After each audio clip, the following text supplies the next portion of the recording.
should be a national discourse on this matter. I want to bring one teacher who is joining us on Zoom to paint the picture of exactly what's happening. But I want to hear from a teacher called Wamboi. He says, tell Akelo Misori that they should visit the president and remind him of that promise that was made in May. Otherwise, we are going to produce, in her words, cabbages in form of learners in the society. So that's what she says. But there are lots of such comments. Let me bring now one of the teachers who is joining us on Zoom. And a very good evening to you. Tell us your concerns, and if you have a question to Akelo, you can also ask. Okay, my name is Emmanuel Kipruto. I am calling from Trans Nzoia. I'm a teacher of junior secondary school at a school called Baraton Junior Secondary School. As one of the representative of the teachers, we have one thing to ask the government, that they gave us a contract that ends at January 31st. And one thing that we have resolved is that they either confirm us or we are not going back to class. Otherwise, they will have to send someone else to come and teach those teachers, because one, we are demoralized because of the pay that we get. It's way beyond the living standards as per now. We have to go a little mile to even feed our families. In school, we have a lot of contributions. We have our families back at home who depend on us. Some of us have stayed waiting for this job for more than 7 years, ever since we graduated. And therefore, we are saying, if in January they are not going to confirm us, then we are not going back to those classes. We better stay and work outside. Even right now, you see, I'm working as a Uber driver in Nairobi, and my home is in Kitale. Why? Because I need a lot of money to sustain my life. I was even much better when I was teaching in BOM, and that is the plight of every other teacher who was once in high school. And therefore, very quick one, I want to applaud Misori for what is really addressing right there. He is doing a good work because he has really articulated everything that we are going through as JSS teachers. Therefore, the only thing that I will ask him is that because he is in the leadership position, and I know he's capable to reach the top executive leadership of this country, let him have a chit-chat with our leaders before we open schools. Otherwise, those classes are going to be disrupted way from Nairobi all the way to the last, or rather the first county 001 in Mombasa. Otherwise, thank you and have a good evening.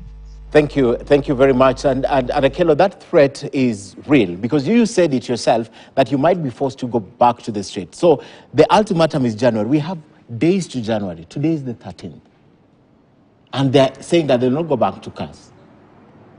You know, the threat is real, and the ground is ripe for such a revolt, because if you realize that nobody is talking to you, there is no assurance that you will get pay. We were visited by a similar group who work in Nairobi, and look at what a JSS teacher is going through, that the take home is 17,000. Mm-hmm. Maybe that money would have been better for somebody who is teaching outside Nairobi. This teacher cannot get transport to school, cannot even pay rent to school. So they better go away and find other means of survival. I did indicate here that, which was also confirmed, that some of them have been out for nearly 7 years without employment. And when you get employed as an intern, some of them already have 2 children or 3 children. Yes. So how do they feed their children? How do they take their children to school? They are also Kenyans, and they are seeing how other people live, because in the same neighborhood where there is a secondary school or primary school, those teachers who are permanent and pensionable and managing even lesser lessons are earning better. Mm-hmm. So that their concerns are genuine. Okay. And somebody must come out to rescue the situation. Okay. Yeah. I have been sent by a teacher part of the contract. and it's a little bit, the fonts are down, but I'll try and read. The internship will be a one-off, non-renewable program for a duration of 11 months with effect from the 1st of February 2023 to the 31st of December 2023. You should report to the head of the institution to be assigned the duties. But the gist of this is that top part. The contract shall be non-renewable for a period of 11 months. That is sample letter, most of them 1 year. So where did these 2 years come from that we hear around? I think I'm also in the same dilemma that there is now talk that they want to renew the contract for another year. That one is going to be against the employment laws of this country. You cannot engage somebody on a contract of such a nature for 2 years, and that one is a bad labor practice. A bad labor practice that even the ILO Kenya may be reported will be named in the ILO for breaching the international convention, where everybody has got the right, and in fact it is in our constitution. We have got a right to fair wage and a right to good employment practice. Yes. As we wait for the phone lines to get, if we can get a few more teachers who are speaking, not writing, there's a comment here from one on Sarigo or Sayego from Isiolo.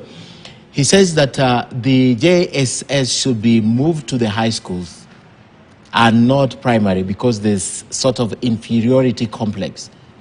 They do not know what it means to be in the high school environment. What is your take? What is your stand after 1 year of this being domiciled in primary? You said initially it was a wrong decision. What's your take? Can it still work, or there is need to move this? In fact, my major concern is not generally to castigate even the domiciling. The domiciling was arrived at by acclamation and Kenyans accepted. While we stood firm and said this one was not the correct decision, because the domiciling, what it has now brought is that grade 7 were going to school in trousers, and class 8 were going to school in shorts. This is the irony of it. Because grade 7 now looked is superior to grade 8. Yes. And similarly, the teachers in junior secondary did not want to take direction from the head teacher of primary school, because according to them, they feel those ones are primary school teachers, and with them, they are secondary school teachers. So that is what has brought what we call inferiority complex.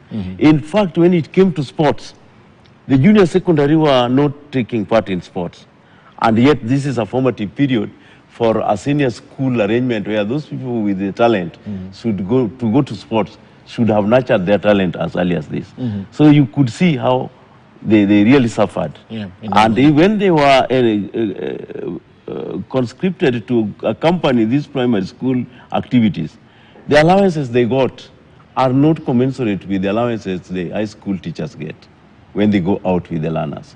So these are the things which they are also comparing notes. Okay. So in a good labor practice is that when somebody is doing work of same value, then the pay should be the same. Okay. But these ones accepted that they were interns.